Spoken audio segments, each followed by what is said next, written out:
May nag-comment mga abyan. Ang sabi niya, sino daw ba ang Diyos na nag-utos kay Duterte na patayin niya yung mga masasama?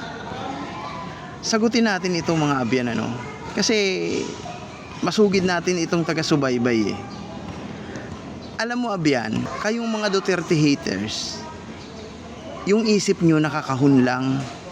Hindi nyo ginagamit masyado yung isip nyo. Alam mo, yung tanong mo, tanong ng 1.5 ewan yan. Kasi, hindi mo dapat itanong kung sino yung nag-utos kay Duterte na patayin yung mga masasama. Bakit si Duterte ba ang humaharap sa mga kriminal na mga namamatay? Siyempre hindi. Siyempre yung mga pulis at yung mga sundalo na mga alagad ng batas, di ba?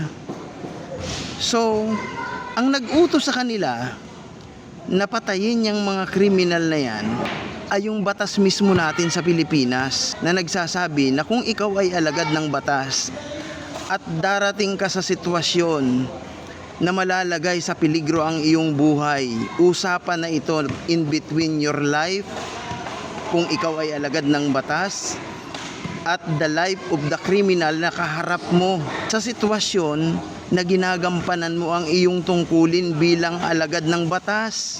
Hindi yun iniutos ni Duterte.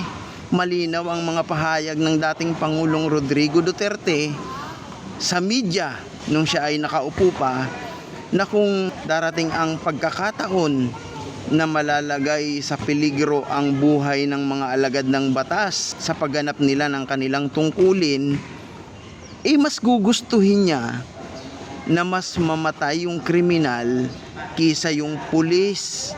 Walang may gustong pumatay, bawal yun. Bawal ng Diyos yun at bawal ng batas ng tao yun. Pero kung hinihingi ng pagkakataon mga abyan, hindi maiiwasan yun sa isang gobyerno na ang iniisip ay yung kaligtasan ng mga ordinaryong mamamayan ng bansang kanyang pinagugobyernuhan. Ayan, sana abyan maintindihan natin yung mga bagay na yan. Gamitan natin ng kunting pag-iisip mga abyan Hindi yung nakakahon lang tayo dun sa wag kang papatay. Tama yun, wag kang papatay. Nakasulat sa Biblia yon. Yung ama ng mga mamamatay tao, si Satanas yun. Nasa 8:44 ng Juan yun. Pero hindi mo pwedeng i-apply yan sa gobyerno ng tao dahil ang gobyerno ng tao, malawak ang kanyang tungkulin. May exemption. Kahit si Moises, nakapatay siya sa pagtatanggol dun sa kanyang kalahi na Israelita nung inaapi ng mga Ehipsyo. Di ba mga abyan? Kung talaga tayo, malawak yung ating pangunawa bilang makadiyos o bilang isang Kristiyano, dapat maintindihan natin yon mga abyan. O ayan mga abyan, maraming salamat sa inyong panunood at suporta.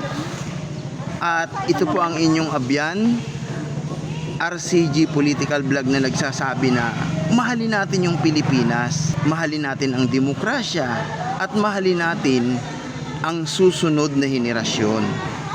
Syukran.